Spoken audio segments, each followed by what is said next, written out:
እዚች ምድር ላይ በጣም አጭር የምትባል ህይወትን ኖሬያለሁ። ነገር ግን በዚህች አጭር ህይወት ውስጥ ብዙ ነገር ተምሬያለሁ። ከነዛም ትምህርቶች መካከል ብዙ ነገሮችን ወደ እናንተ ልወረውር ተዘጋጅቻለሁ። እነዛን ነገሮች ብትቀልቧቸው ህይወታችሁን በትንሹም ቢሆን ያሻሽላሉ። እኔን ያሻሻሉኝ አሁን የሆንኩትን ሰው እንደሆን ከዚህም በላይ እንድሻሻል የሚያደርጉኝ ነገሮች ናቸው። ብዙ ነገሮችን ወደ እናንተ ወረውራለሁ። እናንተ ስራችሁ መቅለብ ይሆናል።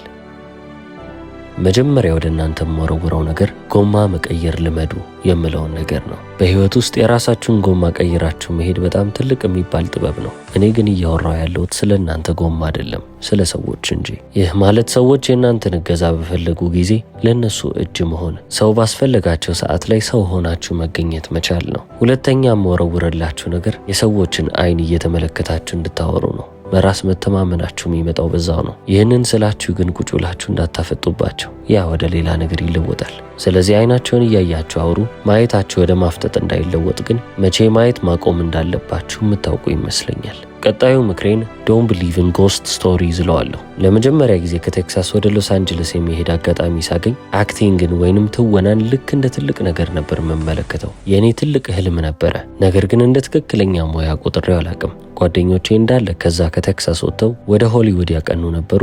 እዛው ጭራቸውን ቆልፈው ተመልሰው ወደ ቴክሳስ መጡ። ውስጣቸው የነበረው ጉጉት፣ ውስጣቸው የነበረው ፍላጎት፣ ውስጣቸው የነበረው ተአምር እንዳለ ባንዴ ጠፍቶ ነው የመጡት ማለት ይቻላል። እኔንም አስጠነቀቁኝ። እንዳትሄድ፣ ይቅርብህ፣ እዛ የሚጠብቅህን ነገር አታውቀውም፣ ተው፣ እረፍ አሉኝ። ጎስት ስቶሪ ያልኩት ነገር ይሄ ነው። የሰዎች የህይወት ተሞክሮ እንደ ታሪክ ሆኖ ይመጣላችኋል። ብዙ ጊዜ እነዚህን ታሪኮች ለማመን በጣም ቅርብ በሚባል ቦታ ላይ ትሆናላችሁ። ነገር ግን እንዳታምኑት፣ እናንተ ለራሳችሁ ማየት መቻል አለባችሁ። እረፍ፣ አትሂድ፣ ይቅርብህ፣ እንደኛ ነው የምትሆነው ሲሉኝ እኔ አላመንኳቸው። ከልጅነቴ ጀምሮ የሚያውቁኝ ሰዎች ከድሮ ጀምሮ ስቶሪ ቴለር መሆን እንደምፈልግ ያውቃሉ። በቃ ያ ነበር መክሊቴ፣ ያንን ነበር ያወቅኩት። ፊልም መስራት እወዳለሁ፣ ፊልም መመልከት እወዳለሁ፣ ስለ ፊልምም ማውራት በጣም ያስደስተኛል። የመጀመሪያ ደረጃ ተማሪ እያለሁ ስለ ታዋቂ ሰው ባዮግራፊ ስራ ወይንም የህይወት ታሪክ ጻፍ ስባል የስቲቨን ስፒልበርግን ታሪክ ነበር የጻፍኩት። አሁን ይህንን ነገር በምነግራችሁ ሰዓት ላይ ነገ ወደ ኦክላሆማ ሄጄ ከስቲቨን ስፒልበርግ ጋር ሌላ ስራ አለብኝ። አሁን ይህንን ነገር ለምንድን ነው እየነገርኳችሁ ያለሁት? እኔ ከህፃንነት ጀምሮ ከልጅነት ጀምሮ ይዤ የመጣሁትን የህልም ህይወት ያልኩትን እየኖርኩት ነው። ህልም ብዬ ያሰብኩት ነገር እንዳለ ለእኔ እውን ሆኖልኛል። የዛኔ የሄዱትን ጓደኞቼን ብሰማ ግን፣ ሄደው የተመለሱትን ህልማቸው የተቀጨባቸውን ጓደኞቼን ብሰማ ግን አሁን እዚህ ቦታ ላይ ደርሳለሁ ብዬ አላምንም። የህልም ህይወቴንም ቢሆን ረስቼው ነበረ። ምን አይነት ህይወት ልኖር እንደምችል ምንም ሀሳብ አልነበረኝም። ጓደኞቼ የነገሩኝን ታሪክ እንዳለ ሰምቼ በተአምር አላምንም ብዬ ቁጭ ብል ኖሮ ይሄው ዛሬ ምክር ስጣቸው ተብዬ አልጠራም ነበር። ለዚህ ነው ይህንን ነገር ደጋግሜ የምነግራችሁ። የሌሎች ሰዎች መንፈስ የእናንተን ተአምር እንዳይገፋባችሁ። መንፈስ ስላችሁ ከዚህ በፊት ያጋጠማቸው ነገር፣ የህይወት ተሞክሯቸው፣ ታሪካቸው በአጠቃላይ እናንተን ወደ ኋላ ቆም ብላችሁ መንገዳችሁን እንድታስቡ እንድታጤኑ እንዳያረጋችሁ። ቢሊቭ ኢን ማጂክ፣ በተአምር እመኑ። ተአምር ይፈጠራል ብላችሁ ህይወት ላይ የምትንቀሳቀሱ ሰዎች መሆን አለባችሁ። የሌላ ሰው መንፈስ እናንተን ሊያስፈራችሁ አይገባም።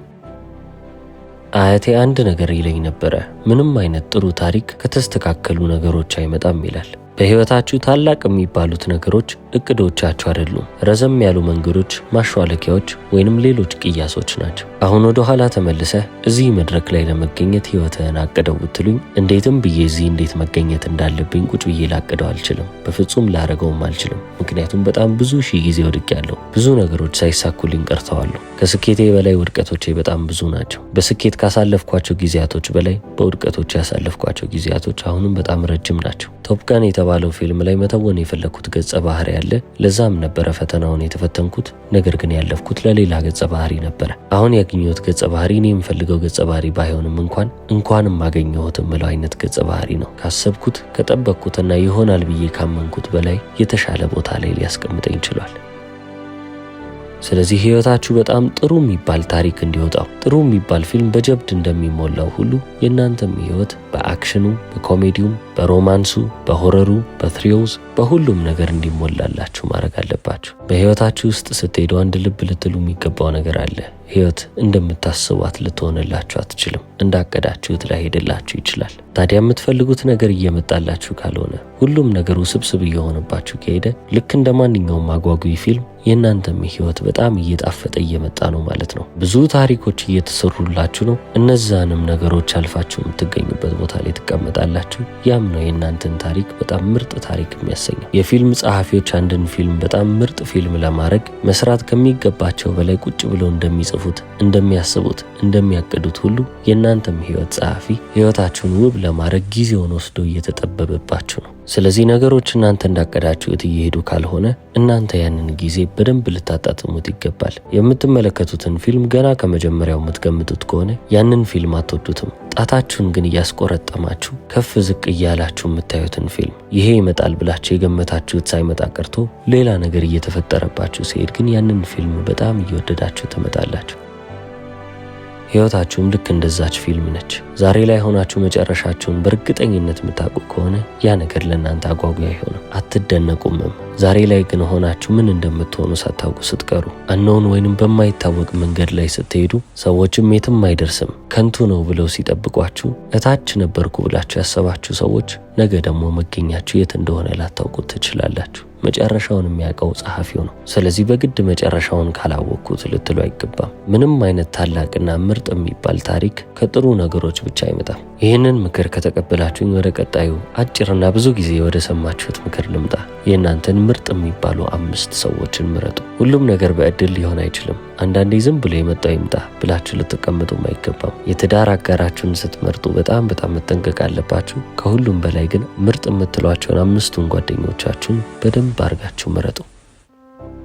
ትክክለኛ ህይወት ነው እየኖራችሁ ያላችሁት። ስለዚህ በምርጫዎቻችሁ ልትቀልዱ አይገባም። ቀልድ የሚባለው ነገር ቦታ አለው። ለእናንተ በጣም ቅርብ የሚባሉት 5 ጓደኞቻችሁ ወይንም 5 ሰዎች ህይወትን እንዴት እንደምትመለከቷት ከህልማችሁም ጋር ያላችሁን ግንኙነት በደንብ ኢንፍሉዌንስ ያደርጋሉ። ተጽዕኖአቸውን የሚያሳድሩባችሁ ከሆነ ደግሞ እነዚህ ሰዎች በጣም የተመረጡና መሆን የሚገባቸው ቦታ ላይ ያሉ ሰዎች መሆን አለባቸው። የበለጠ ትላልቅ ነገሮችን እያሰባችሁ እንድትሄዱ የሚረዷችሁን ሰዎች ካጠገባችሁ አድርጉ። የበለጠ ለጋስ እንድትሆኑ የሚረዷችሁን ሰዎች ሁሌም ቢሆን ከእናንተ ቅርብ አድርጓቸው። እናንተን ሳቂታ የሚያደርጓችሁ፣ እናንተን ትሁት የሚያደርጓችሁ፣ እናንተን ቀልደኛ የሚያደርጓችሁ፣ ማንኛውንም አይነት ጥሩ ነገር እንድትሆኑ የሚያደርጓችሁን ሰዎች ሁሌም ቢሆን በቅርባችሁ ልታቆዩአቸው ይገባል። እነዚህን ሰዎችም ስትመርጡ በደንብ ለቅማችሁ መጨረስ አለባችሁ። ምክንያቱም በሁሉም ቦታ ላይ ፓራሳይት አይጠፋም። ስለዚህ እነዛን 5 ሰዎች ፈልጉ። ከዛ ህይወታችሁን በሙሉ አንድ ላይ በመሆን አሳልፏት። ቀጣዩ ምክሬ ከፊልም ጋር የሚያያዝ ይመስላል፣ ነገር ግን በህይወትም ልተገብሩት የምትችሉት ነገር ነው። ቢ ዮር ኦውን ኤጀንት እለዋለሁ። የራሳችሁ ወኪል ሁኑ። ካሊፎርኒያ ውስጥ በምኖርበት ወቅት በጣም እንግዳ የሚባሉ ስራዎችን ሰራ ነበረ። በጣም ብዙ ጊዜ ሂድልን ውጣልን ተብዬ አውቃለሁ። በአብዛኛው ጊዜ ግን ፊልም ላይ ለመቅረብ አክተር የሚባለውን ነገር ለማግኘት የትወና ፈተናዎች ይጠብቋቸዋል። ኦዲሽንስ ይባላሉ። ታዲያ እዛ ፈተና ላይ የመጡትን ተዋናይ መሆን የሚፈልጉትን ሰዎች የሚመለከቱትና የሚፈትኑት ዳይሬክተሮች ስለ እኔ ሁል ጊዜ እንዲህ ይሉ ነበር። ግሌን ፓውል የሞተ ሰው ሆኖ ለመተወን እንኳን እድለኛ ነው፣ ለዛ እንኳን አይሆንም ይላሉ። እኔ ግን ፌሊየር ወይንም ውድቀት የተባለውን ነገር እንደ መጀመሪያና እንደ አጋማሽ መመልከትን ለምጄው ነበር። መቼም ቢሆን ውድቀት መጨረሻዬ እንደማይሆን አውቀዋለሁ። በፍጹም በዛ መነጽር አልመለከተውም። መቼም ቢሆን መግቢያው በር ዝግ ነው ብላችሁ ወደ ኋላ እንዳትመለሱ። እኔ ያደረግኩትን ነገር ነው እየነገርኳቸው ያለሁት። ሁሌም ቢሆን ወደ እነዚህ የትወና ፈተናዎች እንድገባ የሚረዱኝን ሰዎች እፈልግ ነበረ። እንደምንም ብዬ ግሬን አስገባለሁ፣ ከዛ ተመልሰ ውጣ እባላለሁ። ከስንት ጊዜ በኋላ ግን የእነዚህን የዳይሬክተሮችን ኢሜይል ማግኘት ቻልኩ። የኢሜይል አድራሻቸው ላይ በየቀኑ ቪዲዮዎችን እልክ ነበረ። ኦዲሽን እያረኩ የትወና ችሎታዬን ለማሳየት እየሞከርኩ በየቀኑ ቪዲዮዬን እልካለሁ። ይህንን ሁሉ ነገር ሳርግ አንድም መልስ አግኝቼ አላውቅም። ኢሜይሌን ተመልክተውት ይሆን አይሆን ምንም የማውቀው ነገር የለም። ብቻ ዝም ብዬ በየጊዜው እልካለሁ። እሱም መንገድ አልሆን ሲለኝ ደግሞ የሆነ የማኔጅመንት ድርጅት ነኝ ብዬ የሆነ ሲም ካርድ አወጣና ግሌን ፓወል ለሚባል አክተር ኤጀንቱ ነኝ ወኪሉ ነኝና በጣም ተሰጥቷለሁ ሞክሩት እያልኩ እኔው ራሴ የራሴው ወኪል ሆኜ የማርፍባቸውን ጊዜያቶች አሉ። ብቻ ሁሉም በር ዝግ ነው ይበሉኝ፣ እኔ መግቢያዬን አላጣም ነበር። በጊዜ ሂደት ያቺን ክፍት በር አገኘኋት። የሆነች በር አገኘው። በዛ በር በኩል ገባው። ትንሽ የተባለችዋ ክፍል ትልቅ ሆነች። ከትናንሽ ገጸ ባህሪዎች ወደ ትላልቅ ገጸ ባህሪዎች አለፍኩ። ይሄው አሁን ያለሁበት ቦታ ላይ ልደርስ የቻልኩት በነዛ ጅማሬዎች በኩል አልፌ ነው። መጀመሪያ ላይ ስጀምር ሁሉንም ነገር ማረገው ነው የነበርኩ። እኔ ነበርኩ ለራሴ ስፋለም የነበረው። ከጊዜያቶች በኋላ ግን እኔን ብለው የሚፋለሙልኝ በጣም ብዙ ሰዎችን አፈራው። ከዛ በኋላ ነው ነገሮች እንግዲህ እየቀለሉልኝ የመጡት። ታዲያ አሁን ይህንን ታሪክ ለምን ነገርኳችሁ? ምኑ ነው አስፈላጊ ካላችሁ፣ አንዳንድ ጊዜ ማንም ሰው ላያምንባችሁ ይችላል። ማንም ሰው አርፋችሁ ስልኩን አንሱትና ለራሳችሁ ወኪል ሆናችሁ ማድረግ ያለባችሁን ነገር እንዳላርጉ። እናንተ ለራሳችሁ ማትፋለሙ ከሆነ፣ ለራሳችሁ ጥርሳችሁን ነክሳችሁ ማትጓዙ ከሆነ ማንም ሰው በዛ ጊዜ በዛ ወቅት ለእናንተ ያንን ሊያደርግ አይችልም። ሃይስኩልን የምጨርስበት የመጨረሻ ዓመት ላይ ደንዘል ዋሽንግተን ዳይሬክተር ለሆነበት ለአንዱ ፊልም ኦዲሽን አድርጌ ነበር። ለዚህ ኦዲሽን ብዬ ከኦስትን ቴክሳስ እስከ ሉዊዚያና ድረስ ተጉዤ ነበረ። ታዲያ ፈተናውን ከጨረስኩ በኋላ ከራሱ ከደንዘል ዋሽንግተን ተደወለልኝና እኔ እፈልግሃለሁ፣ ለቦታው ትክክለኛ ሰው ነህ ብዬ አምናለሁ። ፕሮዲውሰሮቹ ግን ይህንን ነገር ይቃረናሉ።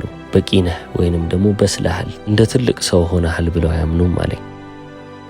ስለዚህ ሌሎች ከተመረጡ አክተሮች ጋር እንድትገኝ በቴብል ሪድ ላይ ጋብዣለሁ አለኝ። ቴብል ሪድ ማለት አንድ ላይ ሁላችንም እንሰበሰባለን። ለመጀመሪያ ጊዜ እያንዳንዱ የተመረጠ አክተር ያንን ስክሪፕት ያነባል። ጮክ ብሎ ነው የሚያነበው። እነዛም ዳይሬክተሮች፣ ፕሮዲውሰሮች ይሄ ሰው ነው ለስራው መሆን ያለበት ብለው እንዲመርጡ ይረዳቸዋል። ስለዚህ ደንዘል ዋሽንግተን ለኔ እንደዚህ ያለኝ፣ ያንተ ጊዜ ይሄ ነው። ስለዚህ አሁን እነሱ እንዴት እንደተሳሳቱ ልታስመሰክር ይገባል። በአንተ ማመን እንደነበረባቸው በደንብ ልታሳይ ይገባል አለኝ። ስለዚህ ደንዘል ዋሽንግተን የነገረኝ ነገር ሰምቻለሁ። የበሰለ አልመሰለም፣ ወይንም ደግሞ ለቦታው በጣም ፊት የሚያደርግ ቦታውን የመጠነ ሰው አልነበረም፣ እንደ ትልቅ ሰው አይደለም ብለውኛል። ስለዚህ ካስተካከልኩ መጀመሪያ መስተካከል ያለበት አለባበሴ ነው አልኩ። ታዲያ እንደ በሰለ ሰው ለመቅረብ ብዬ ሽክ ብዬ መጣው። ምንድነው የለበስኩት? ቶክሲዶ፣ በጣም የሚያምር ቶክሲዶ የሚባል ሱፍ። ቴብል ሪድ ላይ ነው እንግዲህ የተገናኘ ነው። ቴብል ሪድ ማለት ሁላችንም ተሰብስበን ክብ ሰርተን ያንን ስክሪፕት የምናነብበት ጊዜ ነው። በዛ ሰዓት ደግሞ እንደዚህ ሽክ ማለት አይጠበቅባችሁ። በጣም የተለመደ የሚባል ልብስ ለብሳችሁ የምትገናኙበት ቦታ ነው። እዛ ቦታ ላይ ሲሄድ ታዲያ ምን እንደተሰማኝ መገመት አይከብዳችሁም። መኪናችሁን ለማሳጠብ ስትሄዱ ሱፍ ለብሳችሁ እንደመሄድ ማለት ነው። ምንም እንኳን እንደዛ ቢሰማኝም የኔ ተራ ሲደርስ ተነስቼ ያቀረብኩት አቀራረብ በጣም የሚገርም አቀራረብ ነበረ። እኔ ስለሆንኩ አይደለም። ያንን ስክሪፕት ሳነብ የልቤን እንዳለ አውጥቼ አቅሜን እንዳለ አሟጥጬ ነበር። ውጤቱ እስካላችሁ እዛው አንብቤ እንደጨረስኩ ነው ተቀጥረሃል፣ ገብተሃል የተባልኩት። የዚህ ሁሉ ታሪክ አሁንም ፍሬ ሀሳቡ ምንድን ነው ካላችሁ፣ ለምትፈልጉት ስራ ሽክ ብላችሁ ተገኙ። ምንም እንኳን ወጣ ብላችሁ ብትለብሱም፣ ምንም እንኳን እናንተ ጅል ናችሁ እንዲህ ብትባሉ፣ ምንም እንኳን መልበስ ከሚገባችሁ በላይ ለብሳችሁ ብትገኙ፣ ራሳችሁን ሆናችሁ ስለተገኛችሁ ለማንም ሰው ይቅርታ ልትጠይቁ አይገባም። ሰዎች እናንተ ላይ ያላቸው አስተያየት፣ ሰዎች እናንተ ላይ ያቀረቡት ፍርድ እናንተን ሊለውጣችሁም አይገባም። በምንም አይነት መንገድ ራሳችሁን በሰዎች ተጽዕኖ ስር እንዳታገኙት። ካመናችሁበት ማድረግ አለብኝ ብላችሁ ካሰባችሁ አድርጉት። ሽክ በሉ፣ ሱፍ ለብሳችሁ ሂዱ።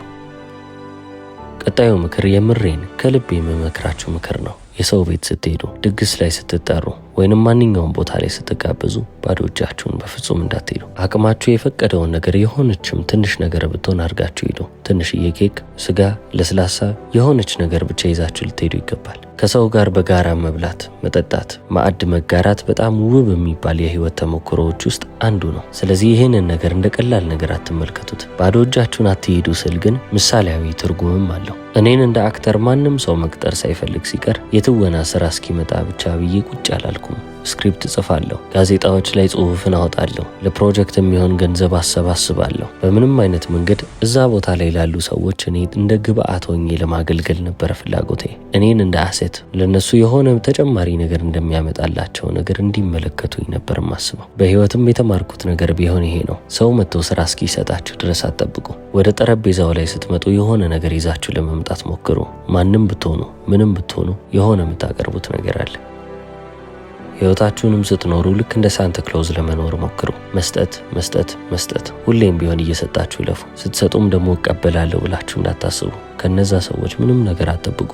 እናንተ ብቻ መስጠታችሁን ቀጥሉ። ይቺ ዓለም እናንተ ላይ ውለታ የለባትም። ስለዚህ የሆነ ቦታ ላይ ስለተገኘው ብቻ ይህንን ማግኘት አለብኝ ብላችሁ ማሰብን አቁሙ። ሌላኛው መርሳት የሌለባችሁ ነገር በህይወት ውስጥ ስትሄዱ ሁሌም ቢሆን እርካታ የሚባለው ነገር ሊኖራችሁ ይገባል። ስለ ረካችሁ ግን መቆም አለባችሁ ማለት አይደለም። ብትረኩም ባላችሁበት ቦታ ብትደሰቱም ግን ሁሌም ቢሆን ረሃብተኛ ልትሆኑ ይገባል። ሊረባችሁ፣ ወደ ቀጣዩ ነገር የማለፍ ፍላጎታችሁ ሊመጣ ይገባል። አንድን የህይወት ምዕራፍ ጨረሳችሁ ማለት ማለት ጡረታ ወጣችሁ ማለት አይደለም፣ ወደ ቀጣዩ ምዕራፍ ማለፍ አለባችሁ ማለት እንጂ። የሰው ልጆችንን ለውጥን አንፈልግም፣ ነገር ግን ለውጥ የሚባለው ነገር አይቀርልንም። ስለዚህ ምቾት ባይሰጠንም እንኳን እንደምንም ብለን ልንወደው ይገባል። ምቾት በማጣት ውስጥ ነው እያደግን እየተለወጥን የምንመጣው። የመጨረሻ ከምላቸው ምክሮች መካከል ደግሞ ይኸው አንዱን አስቀመጥኩላችሁ። ቀንዳችሁን ከፍ አድርጋችሁ ሂዱ። በሄዳችሁበት ቦታ ሁሉ ከፍ ብላችሁ መታየትን እንዳትረሱ። ቀንዳችሁ ከፍ ያለ ይሁን። በየቀኑ ለራሳችሁ የሆነች ደብዳቤን እየጻፋችሁ ለማለፍ ሞክሩ። ያቺ ደብዳቤ አንድ መስመርም ብትሆን ትሁን።